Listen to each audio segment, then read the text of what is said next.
Hello बच्चों, coordination compound का JEE advance का क्वेश्चन कर रहे हैं अपन पीवाईक्यू। अब आ गए हैं क्वेश्चन नंबर 7 में।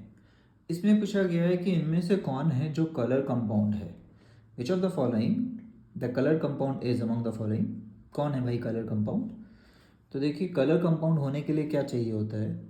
लॉजिक नंबर 1, अगर आपको कलर लाना है तो लॉजिक है डी और डी ट्रांजिशन होना चाहिए। डी ट्रांजिशन क्या होता है कि डी के इलेक्ट्रॉन्स उछल के इधर से उधर एक ऑर्बिटल से दूसरे ऑर्बिटल में आपस में भले घूमते रहे। ठीक है, अब आपस में घूमने के लिए डी में इलेक्ट्रॉन तो होना चाहिए। ठीक है, तो डी में कितने इलेक्ट्रॉन होना चाहिए। डी में 1 से लेकर 9 तक कोई भी चलेगा। D0 डी ट्रांजिशन नहीं कर सकता क्योंकि डी इलेक्ट्रॉन ही नहीं है। D10 क्योंकि पूरा ही बॉक्स फुल है, तो एक भी स्लॉट खाली नहीं है, तो कोई कहाँ मूव करेगा। मूव करने का स्कोप ही नहीं बचा है।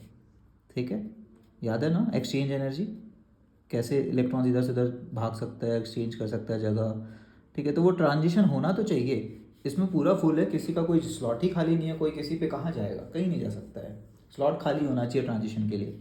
तो ये दोनों केस नहीं कर सकता है, या तो वो पूरा फुलफिल डी हो या डी में कोई इलेक्ट्रॉन ही ना हो उसके पास। ठीक है, अब कॉपर देख रहे हैं, सारा कॉपर का कंपाउंड से। तो कॉपर जो है किन केसेस में कलर नहीं ला पाएगा। एक तो कॉपर का एटॉमिक नंबर होता है 29, इलेक्ट्रॉनिक कन्फिग्रेशन होता है S1D10।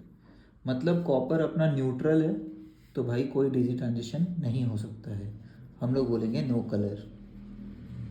दूसरा केस क्या है, कॉपर अगर +1 भी है तो S0 और D10 होगा। इस केस में भी हम लोग बोलेंगे नो कलर। लेकिन अगर कॉपर 2+ हो गया तो हमारा काम बन गया। ठीक है, उस केस में D9 हो जाता है और 1 से 9 में तो वैलिड है, कलर आ जाएगा। ठीक है, तो कॉपर का बस ऑक्सीडेशन स्टेट देखना है और आंसर आ जाएगा। CuCl जैसे NaCl होता है, तो Cl का वैलेंसी 1, तो Cu का 1 रहा होगा यहाँ, तो कॉपर +1 हो गया। क्या कॉपर +1 में कलर आता है। नहीं आता है। हम लोग से पूछा गया कलर आएगा किस में, तो ये आंसर तो गया, ऑप्शन नंबर 1 में कलर नहीं आ सकता। सेकंड का चार्ज देखिए, यहाँ 3 है, तो ऊपर ये वाला कौन सा चार्ज होगा, 3+, क्योंकि काउंटर आयन पोटेशियम प्लस है तो ये माइनस, दोनों मिलके न्यूट्रल होना चाहिए।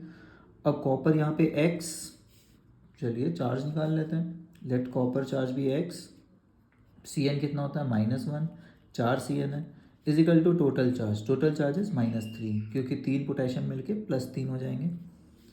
यहाँ से हमारा x का वैल्यू आ रहा है 4 - 3 विच इज़ +1। क्या +1 में कलर आता था, आंसर इज नो, ये भी हमारा खारिज।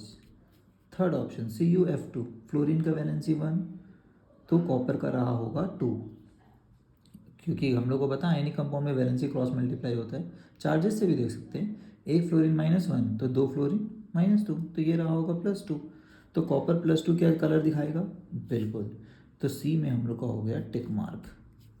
डी में देखते हैं, फिर से कोऑर्डिनेशन कंपाउंड चार्ज निकालने के लिए मेहनत कर लेते हैं।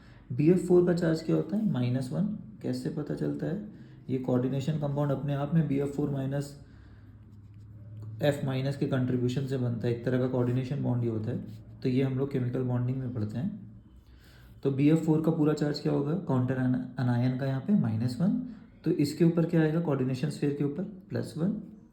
तो कॉपर को हम लोग मान लेते हैं X।